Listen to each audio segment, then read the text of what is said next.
SportsGrid live from Las Vegas here on Radio Row. Kevin Walsh, Greg Sussman, joined by Denise Salcedo, who you can catch roughly everywhere. It feels like. Denise, let the people know off the bat where they can find your work. Oh my gosh. Well, first and foremost, youtube.com/Denise Salcedo. I cover pro wrestling, podcasts, interviews, you name it. Yeah. But you can also find me over on F4W Online, Busted Open, SiriusXM every Saturday, as well as Fightful Pro Wrestling as well. No doubt about it. So if we're talking wrestling, there was a big event here just the other day, building up to WrestleMania. That is not where I thought you were going. I think a big event tomorrow night. No, I mean, listen, it's all relative. We're playing it down the middle, but a lot of people are excited about the WrestleMania press conference there. What is your read on how much of this is them adapting and how much of is this the plan to eventually get back to Roman, Cody, Rock? I'm kind of struggling a bit, to be honest. I know it is because things kind of got a little messy, I would say. I don't think that fans, given the way that things went at the Royal Rumble with Cody Rhodes winning, and then, of course, everything that happened at WrestleMania 39, I think a lot of people were expecting, like, this entire year, it's totally going to be Roman versus Cody at WrestleMania 40. He's finally going to finish his story. He wins the Rumble. He points to Roman, and you're like, yes, this is happening. But then, instead, all of a sudden, Friday Night SmackDown comes, and he's out here presenting The Rock, saying not at WrestleMania. Yeah. And before you know it, everyone on social media is like losing their minds because it doesn't really make a lot of sense. Now, I personally feel that following the backlash that happened on social media regarding Cody and how they kind of work things out, I think that they changed it because of that. And I think they're kind of working it in now as part of the story, but I don't think it always was. The actual plan. But I have to feel like Dwayne Johnson is not coming into something that he doesn't know about, that he's not cool with, that's not planned out in advance, right? Like, he's not someone that you're just going to, hey, we're going to change this on the fly. I mean, this is, and I know it's not part of a story, but, like, the millionaire, the board member, like, literally the biggest actual name in entertainment that could walk in here, and he did earlier Wednesday and stopped everything. So do we really believe that, like, they're just like, hey, we're going to change it all now because not a vocal amount of people made a lot of noise, but you put The Rock in the main event of a 100,000 person stadium, it's probably different than what you're hearing at a Friday Night SmackDown, I think. Maybe not, but, like, I'm kind of wishy-washy on if the plan really changed all that much. Yeah, it's crazy because when you think of The Rock, it's The Rock, right? Like, everybody loves him, and he's such a big star. And even yesterday, like, seeing him come out, he just, like, shone just, like, so much brighter than, like, literally everybody. Right. But it is one of the things because here's the thing. Like, there's no problem with them doing Roman Reigns versus The Rock, right? Sure. Like, that is a big match. That's a match that I've been wanting to see. When I found out that it was supposed to happen at WrestleMania 39, I was like, oh, my God, I really wanted that match to happen. Right. And that's not the problem. I think the problem for the fans was more so how they kind of had Cody win the Royal Rumble and then kind of took that WrestleMania moment from him. At least that's what it felt like. Right. And I think that's a little bit more of where the backlash and the criticism comes from. Sure. But truthfully, Rock Roman is, if they ever, like, at some point, whenever they decide to actually do it, it's going to be massive, like, huge. And, The Rock did a bunch of interviews, and one of the things he said was, like, he wants that to be seen, like, on the biggest stage, biggest platform possible. Now he's part of the board. So it's going to be interesting to see how The Rock gets incorporated to WrestleMania 40 now, given how we've sort of gone back and forth with what they're doing for that WrestleMania main event, particularly for Roman Reigns. Sure. I think the odd thing, though, I don't know if they care at all, but they had to create a second title because Roman doesn't work. Mm-hmm. It's now part of the gimmick, but that's what it is. Yeah. So Seth then is now begging Cody to wrestle him, and Cody's like, I'm good. Mm-hmm. Then he gave the match to The Rock. I don't know if any of the titles really matter, but Seth is just kind of there with the title, and he's like, does anybody care?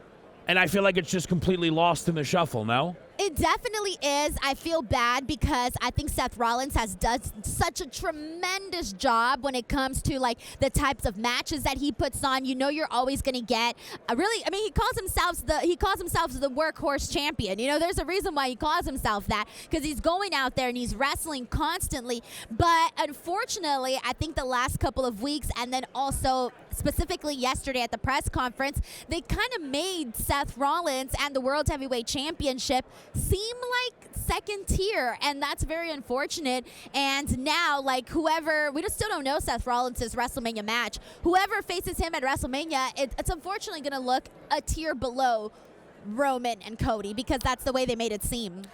I thought they also made it seem like the tag match is probably the match that closes night one at this point, right? Seth and Cody, who actively don't like each other, that they've given many interviews about that, teaming against two family members who are, as you were told yesterday, repeatedly related by blood, even though it's a blood bond thing at the top. Sure, it's wrestling, I get it. And then it all kind of just seems thrown together, which it is. It's wrestling, there's injuries. But going back to Kevin's point, it just makes this title that was created out of thin air feel even more worthless. Yeah, and that sucks, right? Like, you don't want to think that way. That sucks. And, I think Seth Rollins, like, he really made something of that World Heavyweight Championship for it to just be like, oh, well, if you don't face Roman, you can get this match with Seth Rollins. Versus instead, it should be like, dang, whoever faces Seth Rollins, that's going to be huge because he's been doing such a great job with that championship belt. So now I guess we'll have to wait and see what happens, because there's somebody else that people are interested in, and that's Gunther with his Intercontinental Championship. And really loving the work that he has done as well. The last one for me, Denise, though, is I think the person Seth was initially going to wrestle was CM Punk. Mm-hmm. I don't really know what WWE is supposed to do with Punk moving forward. They aren't ignorant to how the AEW run ended, and I'm not even talking about the backstage stuff.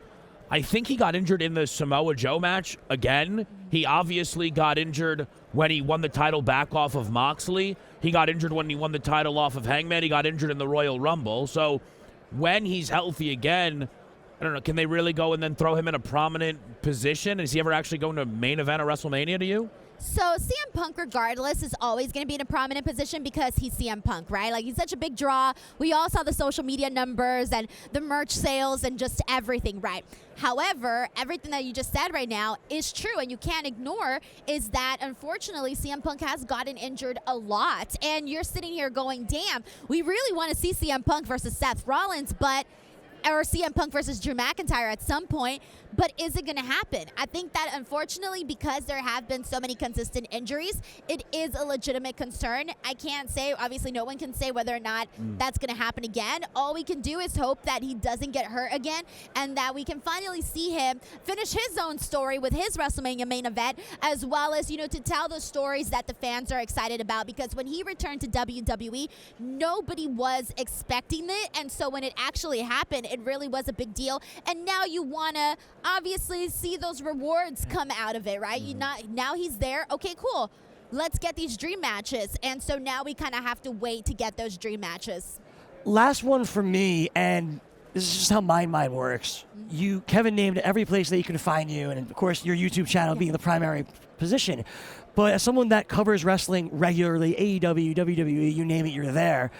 How do you feel it's your responsibility to cover the Vince stuff? Like, how do you approach that with your mindset? Right. So I would say the number one way that I approach covering pro wrestling, first of all, is from a fan's perspective, because I'm a fan, and I think that people that watch my content are going to want to connect with somebody who is a fan as well. Because point blank, if you try to cover anything, it doesn't matter if it's the NFL, if it's MMA, if it's pro wrestling, and you go out there and you don't look knowledgeable, you don't look like you know what you're talking about, the fans are going to be like, I ain't going to watch that person's content. They don't even know what they're talking about. They're just a person on the microphone. So I always make sure to present my stuff from a fan's perspective, but obviously not like fangirling, but be like professional, a professional fan.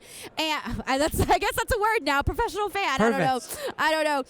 But that, and I also try to I guess the professional part comes from understanding what people want to hear in terms of like the news, what stories people are interested in. So I try to present my stuff as fun and informative. Fun because I want people to get to know their favorite wrestlers when I interview them, and informative because we all love news and we all love to learn more about the thing that it is that we're a fan of. Yeah. Awesome. Yeah. It's been a blast. That is Denise Salcedo, The Observer on YouTube, Fightful, doing a ton. Denise, we appreciate it. Thank you so much. I had a great time. It was lovely to chat some wrestling with both of you. Yes, perfect. Thank you.